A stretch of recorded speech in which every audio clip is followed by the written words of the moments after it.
Bienvenidos a la cápsula número 3 de Física Plan Común, Física Básica, Física General. Atendiendo los videos que hemos visto, que deberían haber escuchado en las dos clases anteriores, hoy día vamos a conversar de la luz. Vamos a sintetizar. En el fondo esta es una invitación para que profundice el contenido, que seguramente ya lo he escuchado, y principalmente esto complementa lo que alguna vez nos enseñaron en el colegio, sobre todo en primero y segundo medio, materia que era muy conceptual, pero como es muy antigua, seguramente se nos olvidan algunos detalles. A modo general, vamos viendo algunas imágenes. Recuerden anotar las dudas, anotar consultas para cuando asistan a las clases las puedan plantear directamente conmigo o con el profesor especialista, digamos. Mi nombre es Cristian Medina, profesor de física, y comenzamos con la clase 3. Perfecto. La luz. Luz. Ya hemos mencionado que por el fenómeno de difracción podemos asumir que la luz es un tipo de onda y del tipo electromagnética. Vamos con lo siguiente. Básicamente acá seguimos hablando de ondas, pero nos especializamos en una de ellas, onda electromagnética, donde la imagen de la derecha nos muestra que al hablar de electromagnética es un fenómeno donde interfieren dos tipos de campos, campo eléctrico y campo magnético, viajando simultáneamente desde un mismo punto en todas las direcciones. Al ser una onda electromagnética, desde las clases anteriores sabíamos que alcanzaba su máxima rapidez en el vacío, le entorpecían las partículas, por tanto, donde existan medios más densos, la luz va a viajar más lento. Presenta la rapidez máxima que se conoce, la rapidez máxima que lidera todos los conceptos de física clásica, la velocidad de la luz. Si la comparamos con el sonido, para que tengamos una idea antes de continuar, acuérdese de este ejemplo. El sonido tiene una rapidez estimada de 340 metros por segundo, algo así como 3-4 cuadras en un segundo. Si yo me muevo a la velocidad de la luz, soy capaz de dar 7 vueltas al planeta en un segundo. Ese nivel comparativo es el que nos va a seguir. Sonido, 4 cuadras en un segundo. Luz, 7 vueltas al planeta en un segundo. De esta onda vamos a hablar. La luz conocida, detectable por el hombre, y aquella que no podemos identificar. Acuérdense que somos muy limitados. También en la detección de luz. Como lo hablábamos del sonido, 20 a 20.000 Hz, la luz también cumple con ciertas características. Un poco de historia. El concepto de luz ha pasado por distintas etapas. Desde la propuesta netamente corpuscular de Newton, que afirmaba que la luz se comportaba como partícula, y como lo decía Newton, obviamente acá había un respaldo importante detrás. La teoría ondulatoria, Huygens, plantea lo opuesto a Newton, valiente para su tiempo, pero con un respaldo importante. La posibilidad y la teoría de que la luz pudiese difractarse. Acuérdense de lo que pasa con la difracción. Y eso va a marcar un precedente mucho más adelante. Cuando se conocen los patrones, las leyes del electromagnetismo, aparece una posibilidad nueva. La idea de vacíos es mucho más concreta, explicando que la luz sí puede viajar en el vacío. No es una onda mecánica como pensaba Newton, no es una vibración, perdón, una vibración que dependa de partículas como pensaba Newton, sino que algo que puede viajar en el vacío. Las bases del electromagnetismo y más adelante experimentos comprueban que la luz se difracta y por tanto clasifica como una especie de mensaje energético, onda. En la actualidad hay dos fenómenos que marcan distintos comportamientos. La teoría de difracción propone que la luz es una onda y el efecto fotoeléctrico comprueba que la luz es una partícula. Experimentos validando distintos comportamientos de la luz, lo que hace hoy día, 2020, entender a la luz con un comportamiento dual, onda y partícula. En este en este curso la vamos a estudiar netamente con el concepto de onda. El tema de partículas lo vamos a ver más adelante. Luz como onda, acordémonos de eso. Aquí aparece el efecto fotoeléctrico, que lo van a estudiar también, lo vamos a ver en las clases. el fenómeno de partículas de luz. ¿Dónde nace la luz? ¿Cuál es el origen cuántico de la luz? La explicación viene un poquito desde la química, en el fondo desde los orbitales del átomo. Entendemos que la luz nace cuando un átomo tiene algunas alteraciones energéticas, básicamente cuando un electrón baja de nivel. Recordemos que los electrones más alejados del núcleo son aquellos que tienen más energía, electrones de valencia lo llaman. Cuando un electrón pasa de un estado estable donde debiese estar a un estado distinto, asumimos que gana energía, se excita, es un átomo inestable. Para que ese átomo vuelva a ser estable, ese electrón debe volver a su orbital inicial y toda esa energía que libera el ambiente se conoce como luz en su elemento más básico, el fotón. Fotón, partícula elemental de luz que se libera cuando un electrón baja de orbital, acercándose al núcleo del átomo. Concepto de luz. Desde la óptica, que es la ciencia que estudia la luz, hablamos del rayo de luz. La propagación en línea recta. Tiene mucho sentido esta propagación, al entender de que la mínima distancia entre dos puntos es una línea recta. Por tanto, la luz no pierde tiempo en trayectorias complejas. Viaja en la trayectoria que menos tiempo tarda, línea recta. Entendiendo la propagación rectilínea, es que podemos explicar distintos fenómenos. Sombras, umbra, penumbra, eclipses, que van a ser detallados en las clases. Y básicamente atienden al trazado geométrico del viaje de la luz. Por favor, no confundirse con los eclipses, que es un tema básico y súper importante para temas de física en general. Hablemos de los elementos básicos. Ya conversado en el video 1 y el video 2, ahora lo aplicamos a la luz. Longitudes de onda. La cantidad de luz que existe es bastante amplia. Vuelvo a decir, no es solamente luz lo que el humano ve. De hecho, estamos tan limitados en captar ondas electromagnéticas que vemos una franja muy pequeña de todo el espectro. De tanta longitud de onda a tanta longitud de onda. ¿Sí? De esta distancia, los decodificadores humanos solamente pueden identificar los colores básicos del arco iris, a lo que llamamos luz blanca. Algo así como de los 600 a los 400 nanómetros. Dicho en cuanto a colores, hablamos de el color más débil que podemos identificar es el color rojo. El color más intenso que podemos identificar es el color violeta. De ahí que los colores que vienen a continuación de estos dos mencionados son el infrarrojo y el ultravioleta, caracterizándose principalmente por su frecuencia. Dicho de otro modo, a mayor frecuencia, mayor energía. La longitud de onda, entonces, al igual que en todos los casos anteriores, nos indica con qué rapidez se mueve un mensaje. ¿Sí? Frecuencia. La frecuencia, cuando hablamos de frecuencia del sonido, nos indica el tono. Acá no es muy distinto.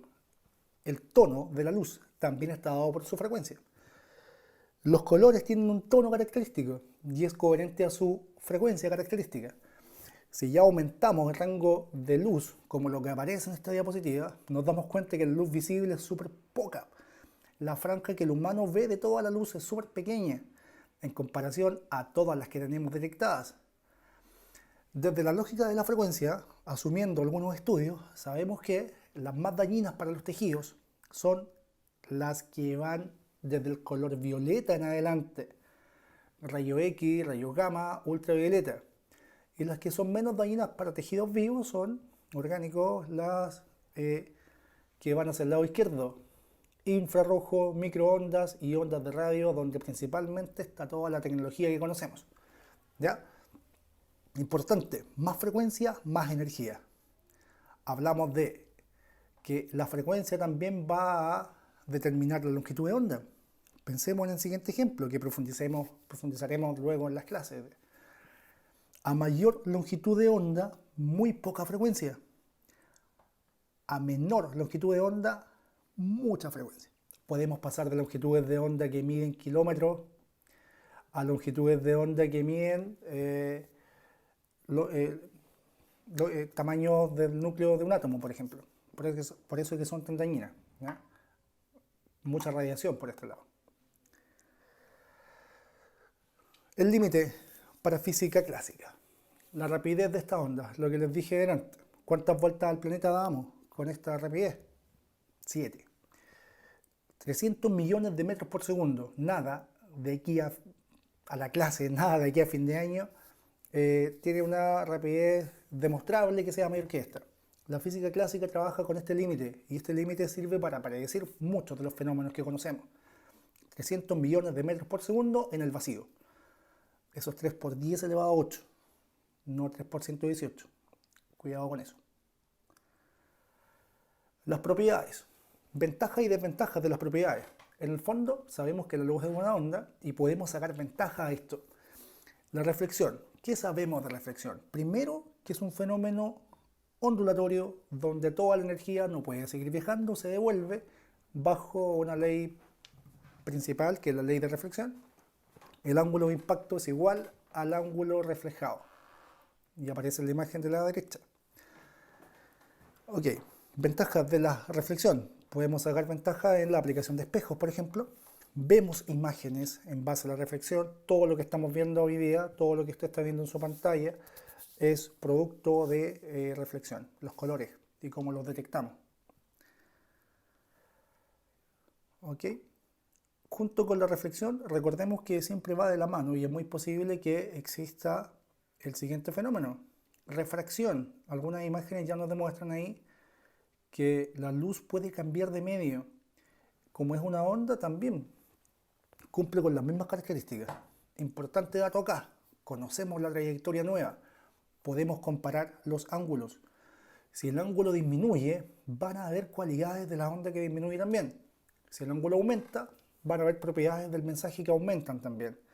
Lo que nunca va a cambiar, y eso es importante que nos recordemos hoy día, antes de la clase, es la frecuencia. La frecuencia del mensaje nunca cambia. La frecuencia me indica algo así como la identidad de la onda. La identidad de la onda. ¿Ok? ¿Ok? Los fenómenos son muchos. En el fondo, esto de la refracción nos hace pensar de que todo lo que estamos viendo en el cielo nocturno básicamente no está ahí, porque la luz pasa del vacío al aire y cuando cambia de medio cambia el ángulo. Una estrella, si está viendo esto de noche, eso no es un lugar exacto, sino que hay un desfase. Bueno, todo esto de las estrellas puede que ni siquiera existan, y que es la luz que está viajando en el espacio. Cuando miramos distintos objetos a través de medios distintos, como el pez en el agua, como está ahí, no está donde aparenta estar. Fenómenos de refracción. Y muchos más. Una de las características de la luz es que la luz blanca, la luz que el humano puede ver, se puede refractar. Dispersar también, muestra los colores que la componen. Ese fenómeno se da en los arcoíris. Una secuencia de fenómenos, tanto de refracción como reflexión, van a provocar esto tan bonito que es la gama de colores de distintas frecuencias y ordenaditos más. ¿Ok? El tema del ángulo es súper importante. ¿Cómo yo saber qué propiedades cambian y qué no cambian? Es bueno que acá nos hagamos un apunte mencionando las características que van a cambiar y las que no cambian. Se las menciono a nivel general. Cuando un mensaje luminoso, cuando la luz cambia de medio, puede cambiar la velocidad, la longitud y el ángulo. En ningún caso cambia la frecuencia. Entonces, lo que cambia es velocidad, longitud y ángulo. Y una ventaja más importante, si cambia uno de estos datos, todos cambian por igual. Si uno de estos datos aumenta, los tres aumentan. Si uno de estos datos disminuye, los tres disminuyen. Entendiendo eso, y que la frecuencia no cambia, nos queda el segundo paso, ver cuál medio es más denso. Cuando el medio sea más denso, la luz se vuelve más lenta. Y fin de la complicación. ¿Por qué? Al ser un medio más denso, la luz se vuelve más lenta. Cuando disminuye su velocidad, va a disminuir por tanto las otras dos características. Menos velocidad significa menos longitud de onda y menos ángulo. Cuando la luz, por otro lado, pase a un medio que sea menos denso, se va a sentir más libre. Cuando la luz viaja de un medio más denso a un medio menos denso, aumenta su velocidad. Por tanto, aumenta su longitud de onda y aumenta su ángulo. He mencionado el ángulo 2 veces. Ahora basta con que miremos el ángulo en una situación de cambio de medio y yo puedo saber qué pasa con su velocidad y su longitud de onda. Veamos el ejemplo. El esquema A. El ángulo A, el ángulo B. El ángulo B es más chico. Por tanto, yo estoy seguro que en el medio B, como es más pequeño el ángulo, el medio es más denso porque hace que disminuya su ángulo. Por tanto, disminuye su longitud de onda y su velocidad. En el caso E, el ángulo es más grande. Al ver este fenómeno y entender que esto es luz, la luz en el medio B se siente más libre, aumenta su ángulo, aumenta su velocidad, aumenta su longitud de onda. El material B es menos denso que el material A. Cuando la luz impacta formando 90 grados, no le pasa nada. Es un caso especial. Al impactar formando 90 grados, no cambia su ángulo. Perfecto. Sigamos. Así como el sonido y todas las ondas pueden difractarse, al entender que la luz también se difracta, se categoriza como una onda. La difracción de la luz tiene como consecuencia las mismas que en cualquier tipo de onda. Al pasar por un obstáculo, se expande. Y cuando se expande pueden haber distintos agujeros. Se pueden encontrar más de un mensaje en un mismo medio y se consigue la interferencia. Hemos mencionado interferencia en distintos videos y las características de las interferencias van a depender del tipo de mensaje. A modo general, la interferencia provoca puntos máximos, puntos muy intensos, de mayor nitidez y puntos de cancelación, puntos de destrucción del mensaje, donde claramente no hay señal, no hay mensaje, no hay imagen, sea lo que sea, se anula. La luz también se interfiere. La luz también genera puntos de interferencia. Acuérdense de la señal del Wi-Fi. Van a haber puntos donde la señal es mejor y la señal es más mala porque son ondas electromagnéticas. Acá hablamos de la interferencia, como les mostraba. Distintas ondas viajando en el mismo punto incluso pueden generar oscuridad. Luz interactuando con luz de tal forma que se cancela el mensaje puede generar oscuridad. Y eso lo podemos profundizar en las clases, para que entendamos algunas ideas con algunos ejemplos históricos y algunos videos que son mucho más llamativos. Polarización. Entender con este video que vamos a adelantar este esquema, esta imagen, explicando la polarización con una idea bien sencilla. Conocemos el viaje de la luz como dos tipos de ondas interactuando, eléctrica y magnética. Conocemos sus ángulos de impacto además, 90 grados. Al conocer sus ángulos de impacto, podemos generar filtros para dejar pasar solamente algunas de ellas. La luz viene en un espectro completo que yo puedo segmentar. Entonces puedo desarmar, si lo quieren ver así, la polaridad de la luz, dejando pasar solamente la que yo quiero, la que me interesa. Filtros generan esta despolarización del mensaje. Perfecto. Luz que permiten que pase, lentes que permiten que pase ciertas frecuencias de luz más, en fin. Y en el video anterior hablamos del efecto Doppler. Terminamos con esta característica y este fenómeno asociándolos a la ambulancia y al cambio de frecuencia, a sonidos falsos. El efecto Doppler no es un efecto de sonido, no se olviden de eso, es un efecto de ondas. Todas las ondas tienen efecto Doppler.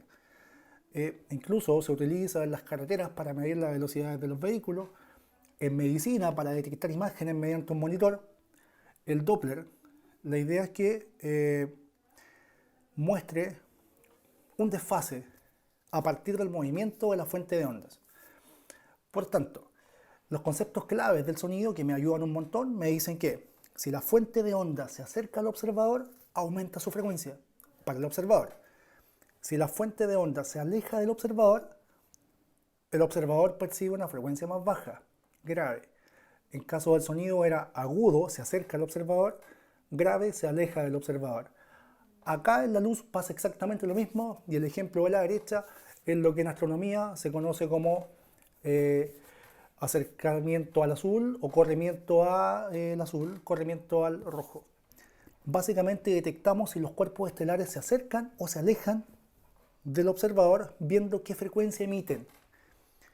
Si la imagen superior que está ahí emite una frecuencia azul, yo puedo asumir que el azul es una frecuencia alta. Al ser una frecuencia alta se está acercando al planeta. Si el objeto de acá abajo, una galaxia como está ahí de ejemplo, presenta una frecuencia anaranjada o roja, yo detecto que esta frecuencia es baja. Y como es baja frecuencia, se está alejando del observador. Palabras clave acá entonces a profundizar. Se acerca, más frecuencia, se aleja, menos frecuencia. Y esto lo podemos complementar con cualquier tipo de ondas. Perfecto. Dentro de todas las características que hemos hablado, lo importante es que sigan profundizando el tema, trabajen con las guías, los documentos y espero que este video les haya servido para motivar un poco más las consultas en las clases en vivo, online. Un abrazo, que estén bien. Adiós.